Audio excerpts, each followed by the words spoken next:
जय हिंद दोस्तों इस वीडियो में हम 23 अगस्त का जो फर्स्ट शिफ्ट में पेपर हुआ है उसके हिंदी और जीएस के प्रश्नों का एनालिसिस करेंगे कि किस तरह के प्रश्न पूछे गए हैं। जिन्होंने पेपर दे दिया है वो सही उत्तर का मिलान कर सकते हैं और जिनका पेपर आने वाले शिफ्ट में है वो इसको बेस बना करके तैयारी कर सकते हैं। तो हम पहला क्वेश्चन देखते हैं। एक और अजगरही लखहीं, एक और मृगराय, विकट बटोही, बीच ही परियों मूर्खा खाए।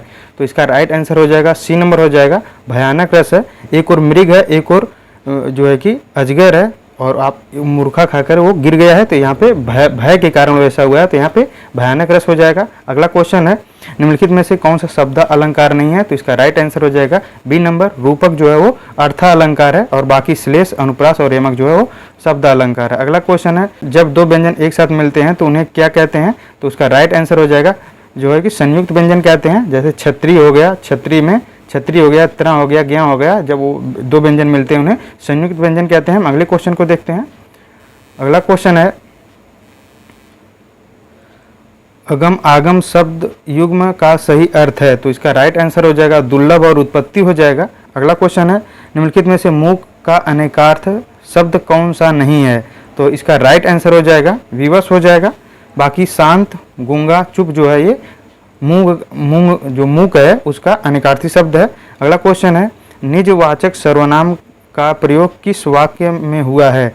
तो इसका राइट अर्थ होगा निजवाचक सर्वनाम जिसमें आप, अपना या अपनेपन का जो उसको केंद्र में रखते हैं, तो इसका राइट आंसर हो जाएगा बी नंबर। आप भला तो जग भला, इसका राइट आंसर हो जाएगा। क्या भूलूं के याद करूं हरिवंश राय बच्चन की आत्मकथा श्रृंखला का कौन सा भाग है? तो इसका राइट आंसर हो जाएगा बी नंबर हो जाएगा। और ये 4 खंडों में था। क्या भूलूं कि याद करूं, नीड़ का निर्माण, फिर बसेरे से दूर, 10 द्वार से सोपान तक, ये 4 भागों में था। इसके लिए इन्हें सरस्वती सम्मान दिया गया है। अगला क्वेश्चन है, हिंदी भाषा के लिए साहित्य अकादमी पुरस्कार के प्रथम विजेता कौन है? तो इसका राइट आंसर हो जाएगा ए नंबर हो जाएगा माखनलाल चतुर्वेदी। 1955 में हिम्मत रंगेड़ी के लिए इन्हें साहित्य अकादमी अवार्ड दिया गया था। हम अगले क्वेश्चन को देखते हैं।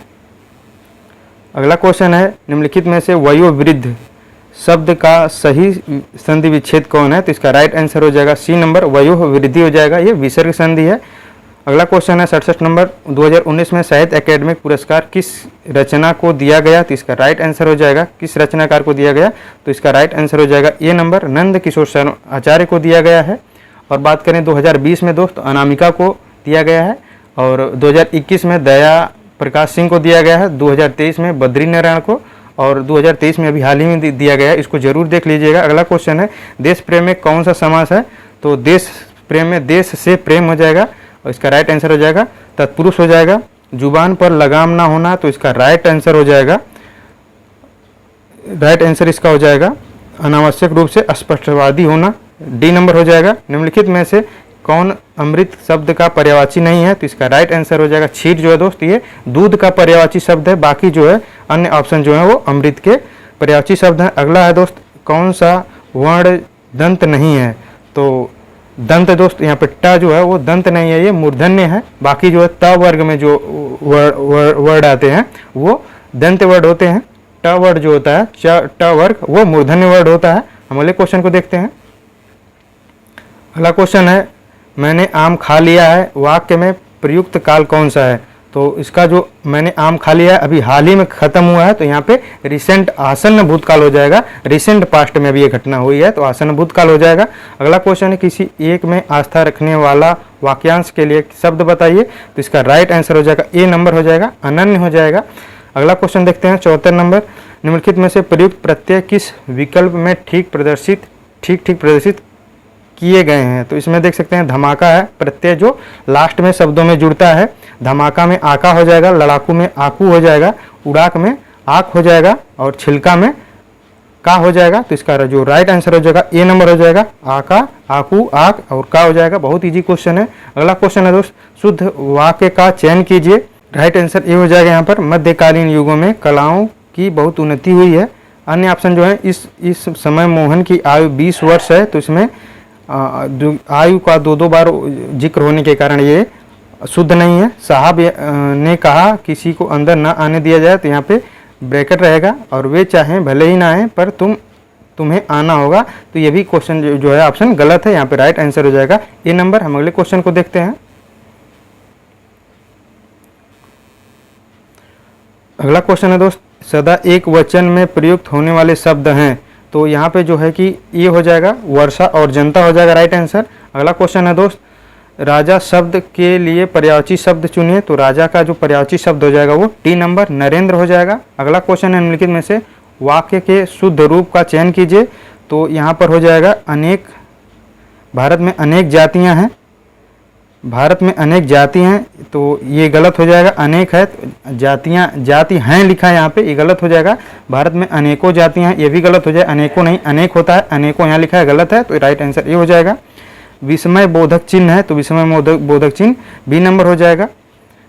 ये विवरण चिन्ह है, ये अर्धविराम है, और ये भी योजक चिन्ह है, डैश जिसे निर्देशक चिन्ह भी कहते हैं। अगला क्वेश्चन है, किस वाक्य में अच्छा शब्द का प्रयोग विशेषण के रूप में हुआ है। तो राइट आंसर इसका हो जाएगा, यह स्थान बहुत अच्छा है, यहाँ पर विशेषण के रूप में प्रयोग हुआ है। अगला क्वेश्चन है, प्रेम सागर के रचनाकार हैं। तो इसका राइट आंसर हो जाएगा लल्लू लाल हो जाएंगे। अगला क्वेश्चन है 82 नंबर, अनावर्त शब्द का समानार्थ भिन्नार्थक क्या है। तो इसका राइट हो जाएगा आंसर जो सी नंबर हो जाएगा, ना दोहराया हुआ। अगले क्वेश्चन को देखते हैं, निम्नलिखित में से कौन पुल्लिंग है। तो इसका राइट आंसर हो जाएगा दोस्त क्षेत्र हो जाएगा, क्षेत्र जो है वो पुल्लिंग वर्ड है। अगला क्वेश्चन है, वह आई तो मेरी चिट्ठी उसे दे देना। तो यहाँ पे संभावना व्यक्त किया गया है, तो यहाँ पे संभाव्य वर्तमान हो जाएगा। अगला क्वेश्चन है, असोच अशौच। तो यहाँ पे जो राइट आंसर हो जाएगा सी नंबर हो जाएगा, बिना सोच के और अशुद्धि हो जाएगा। अगला क्वेश्चन है, आग लगने पर कुआं खोदना। तो इसका राइट आंसर डी हो जाएगा, संकट के समय बचाव के लिए सोचना। अगला क्वेश्चन है, जिसे सरलता से पढ़ा जाए तो उसे सुपाठ्य कहते हैं। अगला क्वेश्चन है, निम्नलिखित में से कौन सा शब्द उपसर्ग नहीं है। तो यहाँ पे राइट आंसर ओढ़ना हो जाएगा। बाकी इसमें देख सकते हैं प्र है, अप है और परा है। अगला क्वेश्चन है, समास का शाब्दिक अर्थ जो होता है वो संक्षिप्त होता है। समास जो है शब्दों को छोटा रूप देता है। अगला गद्य है दोस्तों, गद्य है, इसको हम सीधे उत्तर देख लेते हैं, आप इसको पढ़ लीजिएगा।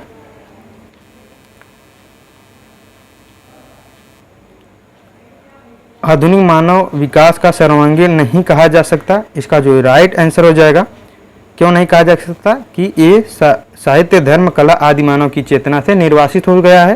अगला क्वेश्चन है, अणु विस्फोट में मानवतावादी के मर्यादा देना तभी संभव है जब जो है कि क्षुद्रता को राष्ट्र की क्षुद्रता न बनने दिया जाए। सी नंबर हो जाएगा, क्षुद्रता को राष्ट्र की क्षुद्रता न बनने दिया जाए। अगला क्वेश्चन है, आज का मानव अपने व्यक्तित्व और अस्तित्व के लिए प्रति इसलिए शंकालु है क्योंकि वह विज्ञान के विध्वंसक शक्तियों से भयभीत है। अगला क्वेश्चन है, हमारी विज्ञानधृत शिक्षा का सर्वाधिक महत्वपूर्ण देन क्या है। तो इसका राइट आंसर हो जाएगा सी नंबर, जीवन का अपरिसीमित भौतिक विकास। अगला क्वेश्चन है, मानव जीवन को भस्मासुर बनने से कैसे रोका जा सकता है। तो इसका राइट आंसर हो जाएगा नैतिक आध्यात्मिक मूल्यों को विकसित करके। तो दोस्त ये जो गद्य है इसको आप अच्छे से पढ़ें, उसको पहले इसको हल करने से पहले आप प्रश्न को देख लें एक बार सरसरी निगाह के, केवल जो प्रश्न लिखा है उसको देख लें, ऑप्शन पढ़ने की नहीं जरूरत है। आप उसके बाद प्रश्नों को देख लेंगे तो गद्य पढ़ेंगे तो वहाँ पे आपको मालूम चलेगा कि हाँ ये प्रश्न पूछा गया, तो इसको आपको करने में भी आसानी होगी। हमने हिंदी के सारे प्रश्नों को देख लिया, अब हम जीएस के प्रश्नों को देखेंगे। हम जीएस के पहले प्रश्न को देख लेते हैं, द स्कारलेट लेटर किसने लिखी थी। इसका राइट आंसर हो जाएगा डी नंबर, नथानिएल हार्थोन हो जाएगा। अगला क्वेश्चन है दोस्त, उपयोगकर्ताओं के बीच लगातार संचार प्रोत्साहित करने के लिए सोशल मीडिया प्लेटफॉर्म को स्ट्रिक्स नामक सुविधाएं किसमें है। तो इसका राइट आंसर हो जाएगा ए नंबर, स्नैपचैट में हो जाएगा। अगला क्वेश्चन है दोस्त, पल्लव राजवंश की राजधानी कहाँ पर है। तो इसके राइट आंसर हो जाएगा तमिलनाडु के कांचीपुरम में स्थित है। और चोलों की दोस्तों राजधानी की बात करें तो तंजौर में था। अगला क्वेश्चन है दोस्त, वित्तीय स्थिरता बोर्ड क्या करता है। तो इसका राइट आंसर हो जाएगा डी नंबर, यह वित्तीय स्थिरता सुनिश्चित करता है। और ये जो वित्तीय स्थिरता बोर्ड है ये वैश्विक संगठन है जो वैश्विक वित्तीय प्रणाली को रेगुलेट करता है ताकि वित्तीय स्थिरता बनी रहे। हम अगले क्वेश्चन को देखते हैं,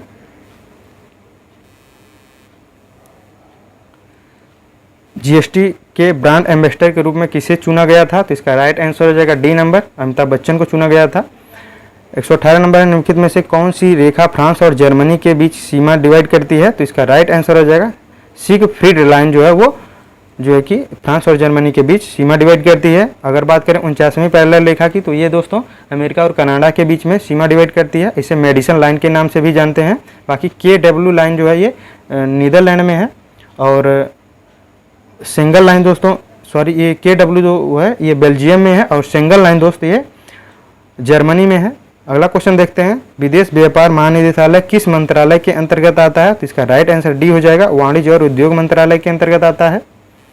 अगले क्वेश्चन को देखते हैं। अगला क्वेश्चन है, परमाणु ऊर्जा के उत्पादन के लिए कौन सा तत्व आवश्यक है? तो इसको परमाणु ऊर्जा के लिए जो आवश्यक तत्व है दोस्त यूरेनियम बहुत ही जरूरी है। अगला क्वेश्चन है दोस्त, नोएडा उत्तर प्रदेश के किस जिले के अंतर्गत आता है? तो इसका राइट आंसर हो जाएगा डी नंबर, गौतम बुद्ध के अंतर्गत आता है। और गौतम बुद्ध का जो इसका नगर का हेडक्वार्टर जो है नोएडा है। बहुत इजी क्वेश्चन है। अगला क्वेश्चन है, विश्व डाक दिवस कब मनाया जाता है? तो इसका राइट आंसर हो जाएगा डी नंबर, 9 अक्टूबर को मनाया जाता है। तो दोस्त ये क्वेश्चन कुछ क्वेश्चन बहुत ही ईजी हैं, आप उसे रिवीजन करते रहिए। सारे क्वेश्चन देख लीजिए, सिलेबस से आए हैं, सारे सिलेबस के अंदर ही हैं, बस उसका लेवल थोड़ा सा ऊपर नीचे होगा। क्वेश्चन का पैटर्न इसी तरह रहेगा। आप अगर 2024 में पेपर दिए होंगे तो उसका आप देखेंगे चारों शिफ्ट का पैटर्न जो स्ट्रक्चर था एक ही तरह का था, बस क्वेश्चन अलग अलग था। कुछ क्वेश्चन तो एक ही था, बस उसको पूछने का तरीका चेंज कर दिया गया है। इसी तरह से क्वेश्चन आपको आने वाले हैं, इसको इसी को बेस बना के जम के तैयारी कीजिए। सारे क्वेश्चन दोस्त सिलेबस से आ रहे हैं, सिलेबस को बेस बनाइए, प्रीवियस ईयर क्वेश्चन को पढ़ते रहिए और निरंतर दोस्त प्रयास करते रहिए, जरूर ही सफलता मिलेगी। हम अगले क्वेश्चन को देखते हैं। जून 2024 में संघ गृह मंत्रालय का प्रमुख कौन है? तो इसका राइट आंसर हो जाएगा अमित शाह जी हैं। अगला क्वेश्चन है, इंडियन नेशनल कांग्रेस की स्थापना किस वर्ष हुई थी? तो इसका स्थापना डी नंबर 1885 में हुई थी और इसके जो संस्थापक थे ह्यूम थे, आप जानते होंगे संस्थापक। अगला देखते हैं, भारत का पहला हवाई अड्डा कहाँ पर स्थित है? तो इसका राइट आंसर हो जाएगा बी नंबर, बॉम्बे मुंबई में था और इसका जो पहले नाम था जुहू हवाई अड्डा था और अभी इसका नाम बदल करके छत्रपति शिवाजी महाराज इंटरनेशनल एयरपोर्ट कर दिया गया है। अगला क्वेश्चन है दोस्त, भारत में व्यवसायों के लिए सेवाओं हेतु GST पंजीकरण के लिए थ्रेशोल्ड लिमिट सीमा क्या है? तो 20 लाख या 40 लाख है। तो इसका राइट आंसर ये हो जाएगा। अगला क्वेश्चन है दोस्त, से दुर्भावनापूर्ण फाइलों वाली छवियों का उपयोग हैकर को अपने खाते की जानकारी चुराने और या आपके कंप्यूटर को संक्रमित करने में मदद करने के लिए किया जाता है। तो इसका राइट आंसर हो जाएगा इमेज फिशिंग हो जाएगा दोस्त। इस तरह के क्वेश्चन दोस्त प्रीवियस ईयर क्वेश्चन में पूछे गए हैं, इसी तरह के क्वेश्चन पूछे जा रहे हैं, इसको जरूर देख लीजिएगा। प्रीवियस ईयर क्वेश्चन से कई देख सकते हैं, 1-2 क्वेश्चन भी रिपीट हुए हैं। अगला क्वेश्चन है दोस्त, क्रोएशिया गणराज्य की राजधानी क्या है? तो इसका राइट आंसर हो जाएगा जाग्रेब हो जाएगा। आतंकवाद से लड़ने में सूचना साझा करना किस तरीकों से महत्वपूर्ण हो जाता है? तो इसका राइट आंसर हो जाएगा सी नंबर, यह अधिकारियों को संभावित खतरों को अधिक तेजी से पहचानने में सहायता करता है। अगर ऑप्शन पढ़ेंगे तो आपको ऑप्शन में कई ऑप्शन सही लगेंगे, लेकिन ये बेस्ट ऑप्शन है, आप बेस्ट ऑप्शन को चूज करना है, ऐसे क्वेश्चन आपको मिल रहे हैं। तो अगला क्वेश्चन है दोस्त, भारत के किस पड़ोसी देश को थंडर ड्रैगन भूमि के नाम से जाना जाता है? इसका राइट आंसर हो जाएगा भूटान। ये प्रीवियस ईयर क्वेश्चन 2018 में पूछा गया है, वहाँ से क्वेश्चन लिया गया है। हम अगले क्वेश्चन को देख लेते हैं। अगला क्वेश्चन है, निम्नलिखित में से कौन सा सोशल मीडिया प्लेटफॉर्म नहीं है? तो इंस्टाग्राम है, ट्विटर है, फेसबुक है, गूगल जो सर्च इंजन है। अगला क्वेश्चन है, निम्नलिखित में से किस प्रकार का प्रदूषण संवर्धन त्वरित यूट्रोफिकेशन है? तो इसका राइट आंसर हो जाएगा जल प्रदूषण हो जाएगा। अगला क्वेश्चन है दोस्त, 1946 में विमुद्रीकरण के दौरान RBI के गवर्नर कौन थे? तो इसका राइट आंसर हो जाएगा चिंतामण द्वारकानाथ देशमुख, CD देशमुख थे। अगर आप देखेंगे अन्य ऑप्शन को तो बहुत ही इजी है, बहुत ही आसानी तरह से आप कर सकते हैं। उर्जित पटेल जो है दोस्तों 2016 में गवर्नर थे। एक क्वेश्चन प्रीवियस ईयर क्वेश्चन में पूछा गया था। शशिकांत दास वर्तमान में है। D सुब्बा राव इसके पहले थे। तो ये बहुत पहले का है। ये क्वेश्चन आप 1946 का देख सकते हैं, बहुत ही ईजी क्वेश्चन पूछा है। ये अभी लेटेस्ट है और ये बहुत पुराने हैं। हम अगले क्वेश्चन को देखते हैं।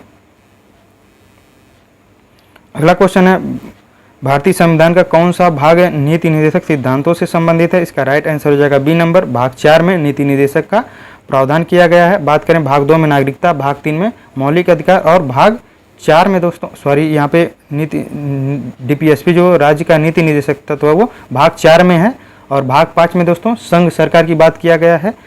अगला क्वेश्चन है, ये पुस्तक ए लाइव मिसमेंट किसके द्वारा लिखा गया है? तो ये सूर्यकांत त्रिपाठी निराला द्वारा लिखा गया है। उन्होंने हिंदी में लिखा है, बस इसका नाम देखिए चेंज करके इंग्लिश में पूछा गया है, तो इसको आप ध्यान में रखिएगा।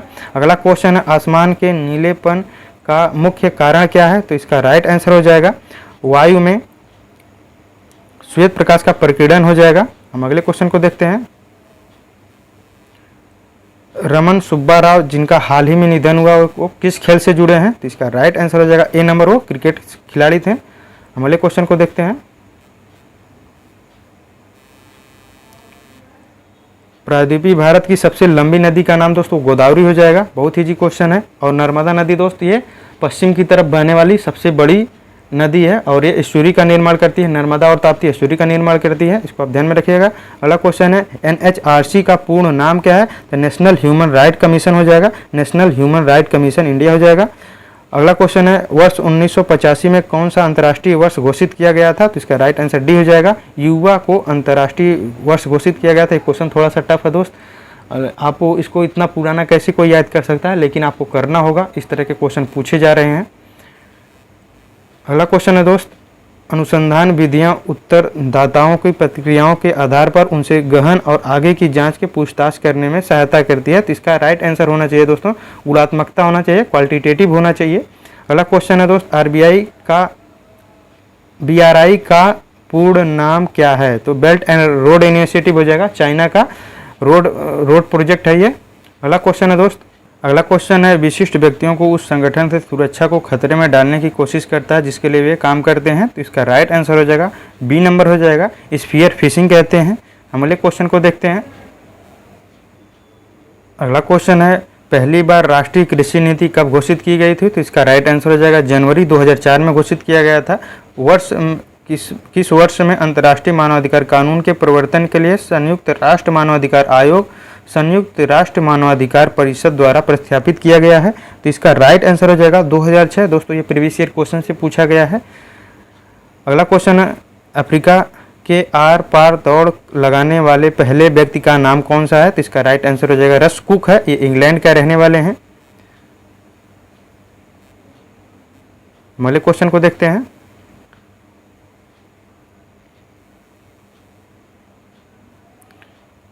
अगला क्वेश्चन है भारतीय कृषि अनुसंधान संस्थान ने भारत में संरक्षित बासमती किस्मों की खेती के लिए किस देश के खिलाफ कानूनी कार्रवाई की मांग की है? तो इसका राइट आंसर हो जाएगा डी नंबर दोस्त, पाकिस्तान। दोस्त जो हम बासमती खेती चावल का खेती करते थे उसको उसने कहा है कि ये मेरा है, जबकि वो इंडिया का है, तो इसके खिलाफ जो है भारत ने कानूनी कार्रवाई की मांग की है। अगला क्वेश्चन दोस्त, कौन सा भारतीय राज्य अपनी अनूठी वारली चित्रकला के लिए जाना जाता है? तो इसका राइट आंसर हो जाएगा ए नंबर, महाराष्ट्र। दोस्त आप जानते होंगे वर्ली द्वीप भी है, इस तरह से आप गेस कर भी कर सकते हैं। वर्ली जो है महाराष्ट्र में एक द्वीप है, तो वर्ली चित्रकला वहीं की होगी, तो इस तरह से आप गेस करने का प्रयास कीजिए। अगला क्वेश्चन है चिकनकारी एक पारंपरिक कढ़ाई शैली है जिसकी उत्पत्ति उत्तर प्रदेश के किस शहर में हुई थी? तो इसका राइट आंसर है ए नंबर, ये हमने करवाया है दोस्त, ये लखनऊ में है। इसको हमने अपने प्रीवियस ईयर वीडियो में जो प्रीवियस ईयर क्वेश्चन है उसको हमने करवाया, यहाँ से कई क्वेश्चन मिले हैं, आप चाहें तो वहाँ से अपनी अच्छी तैयारी के लिए वहाँ से वो कर सकते हैं। अगला क्वेश्चन है दोस्त, महासागरीय अम्लीकरण का प्राथमिक कारण क्या है? तो इसका प्राथमिक कारण ये है जाएगा दोस्त, समुद्री जल द्वारा CO2 का अवशोषण होता है। इस तरह से दोस्त हमने 23 जनवरी का जो फर्स्ट शिफ्ट हुआ था उसमें हमने हिंदी और GS के प्रश्नों को देखा कि किस तरह के प्रश्न पूछे गए थे। इसमें कुछ क्वेश्चन दोस्त कठिन थोड़े से थे, बाकी क्वेश्चन प्रीवियस ईयर क्वेश्चन से कम 2-3 क्वेश्चन रिपीट हुए हैं, सीधे सीधे आए हैं वहाँ से। और जिनका पेपर आने वाले शिफ्ट में है इस तरह से यहाँ से सीख लें और प्रीवियस ईयर क्वेश्चन को जरूर दोस्त लगा लीजिए, सिलेबस को बार बार रिवीजन कीजिए, प्रीवियस ईयर क्वेश्चन को जरूर लगा लें और जो शिफ्ट हो रहे हैं उसको देखते रहें, चैनल को सब्सक्राइब कर लें ताकि हम जो भी प्रीवियस ईयर वीडियो हम सारे वीडियो आप तक पहुँचाने का प्रयास करेंगे और उसको आप सब्सक्राइब कर लेंगे तो आपके यहाँ नोटिफिकेशन जाएगा और आप उसका उपयोग उसका आने वाली परीक्षा में बेहतर तैयारी के लिए कर सकते हैं। वीडियो को लास्ट तक देखा, नमस्कार, जय हिंद।